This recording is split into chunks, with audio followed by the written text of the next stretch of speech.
We are back with Ryan Pszczolkowski from Consumer Reports answering your car and tire related questions. This person says, when should you replace the tires that came on your new vehicle? Well, when they when they wear down, you can use that quarter trick that we just spoke about. When they wear down to about 1/8 of an inch or 4/32 of an inch, which is about the distance from the edge of a quarter to the top of George Washington's head, that's when you start shopping.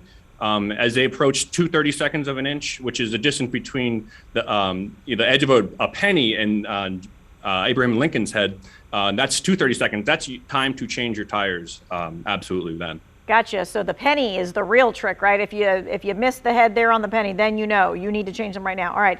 If you lift your vehicle several inches, which people do, I guess, with like trucks and stuff, should you change the width of your tires? So that's a tricky one. At Consumer Reports, we always tell people to stick with the same type, size, and speed rating and load index that came with your vehicle to ensure proper handling.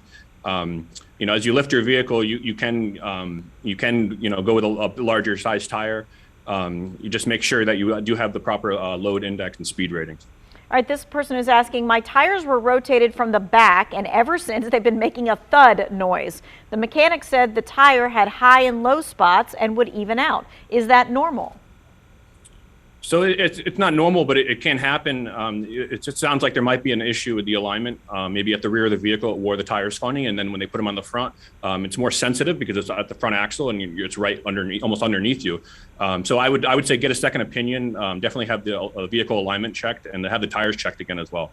Okay. This person says, can I use a different size tire than those that came with my car?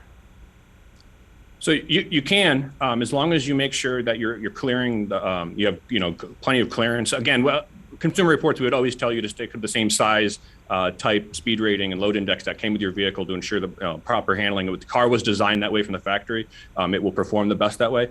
But if you do, you have to make sure that if you keep the same speed rating or load index, or go higher to make sure you're not overloading or overheating the tire. All right, this is a question about brakes. They say that they have a car that has 39,000 plus miles on it, and they're not sure when the brakes were looked at last. So is there like a certain time to overhaul them? Is it something that they should be looking at their book? So there's a in the owner's manual, or you can even go to the dealer. There's a maintenance schedule. You should have your brakes periodically checked, no matter what. But I would inquire about the maintenance schedule, and definitely get your brakes checked. That's a very important thing. All right, this person says, my tire light came on in my Hyundai. It's a 2012. Is it just the cold? And is there any way to reset it? So you don't reset it. You actually put air in the tires, and it will reset itself. Got it. Right, yeah. All right. So yeah, so you want to fill the tires to the pressure specified in the door placard or in your driver's manual.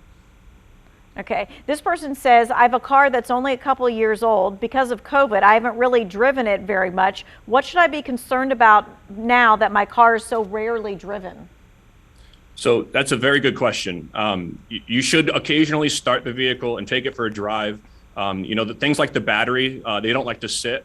They need to be ran, warmed up. Your tires, you need to check your tires like we've been talking about, make sure that they have proper pressure in them.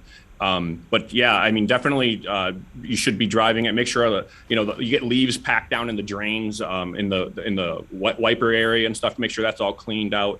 Definitely check under the hood, make sure there's no mice. A lot of the little varmints like to make a home underneath the hood, and that can be an issue as well. So definitely take a quick over of the vehicle and definitely drive it.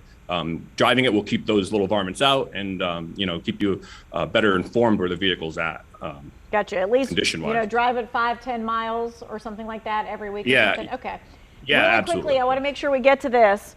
Why is there no spare tire? Okay. So lots of people have been asking that question. What is going on with the spare tire? So in the quest to reduce weight and add cargo space, vehicles, for in the quest of fuel economy, they're getting rid of the spare tire. It's kind of wild. I mean, years ago, there was a spare tire in almost a full size in almost every vehicle. Today, in the last 5 years at Consumer Reports, we tested hundreds of cars, and about 10% of them had a full-size spare. That's like incredible. They're going to these little pumps, inflator kits. Those aren't that great if you have a real big blowout or the sidewall tears. You know, you got to pay attention when you're buying a car, if it comes with a spare or not. Yeah, okay. Yeah, don't be fooled by that. All right, thank you so much for your time and expertise. If you missed any of this, we're going to put this in the 2 Wants to Know section so you can also get your question answered.